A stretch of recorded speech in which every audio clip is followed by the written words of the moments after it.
آیا بارک اوباما پیژنئ؟ د متحده ایالاتو پخوانی ولسمشر څوک و؟ څرنګه یې ژوند کړی او په خپل ژوند کې څو ځلې زړلی دی؟ د دې موضوع د ښه پوهېدل لپاره د روحي یوټیوب چینل سره اوسئ. بارک اوباما په 1961 زیږدیز کال کې زیږېدلی.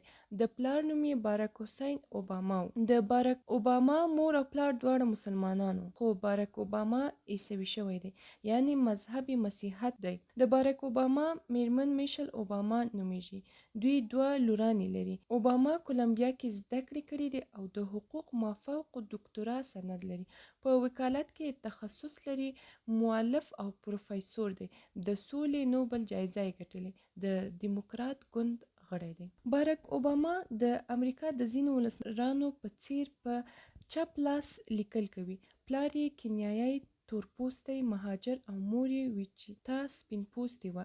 پلار یې مسلمان و، خو دی ځکه مسیحي شوی دی چې په 4 کلنۍ کې د دې پر ځای چې د مسلمانانو ښوونځي ته ولاړ سي او خپل زده کړې پیل کړي، د کاتولیکانو ښوونځي ته ورغلی دی. بارک اوباما میرمن میشل د متحده کلاسیک غړیتوب لري. آیا پوهیږئ چې بارک اوباما تر اوسه په ژوند کې څو ځلې زړلی دی؟ کله چې د ولسمشرۍ وخت یې بشپړ شو او خپل وروستۍ وینا یې کوله، نو بارک اوباما په زړه سو. هغه وخت چې انا مړه شوه، د دوريتي هایت پر مړینه. هایت هغه څوک و چې د امریکا د مدني حقونو مور ګڼل شوې ده. په سندي هوک ښوونځي کې چې 20 ماشومان، 6 ښوونکي په 2020 کې په مرمۍ وویشتل شول. کله چې د دانیل اینوي یې شخاوه. دانیل هغه څوک و چې د بارک اوباما د سیاست الګو و.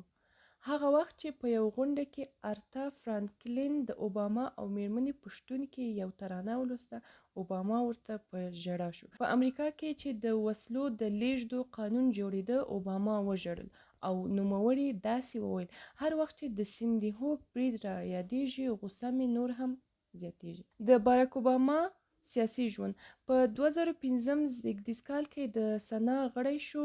هیلري کلینټن یې سخت رقیبه ده چې دی تر دې مخکې شو او دیموکرات ګوند ته یې ځان نومان کړ. اوباما دریم امریکایي تورپوستی سناتور دی. بارک اوباما لومړی د ایلینوی ایالت سناتور و.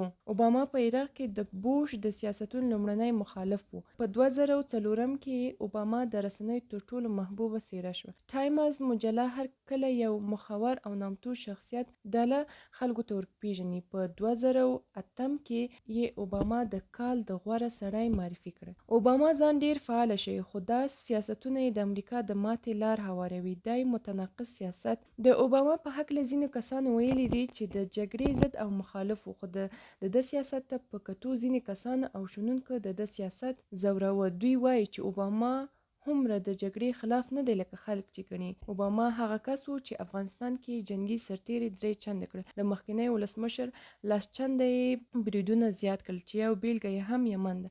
همداسې د بن لادن پر استوګنځای د برید حکم هم کړی و. بالاخره په 2019 کې اوباما د ډونالډ ټرمپ واک کې ور وسپارل. مننه.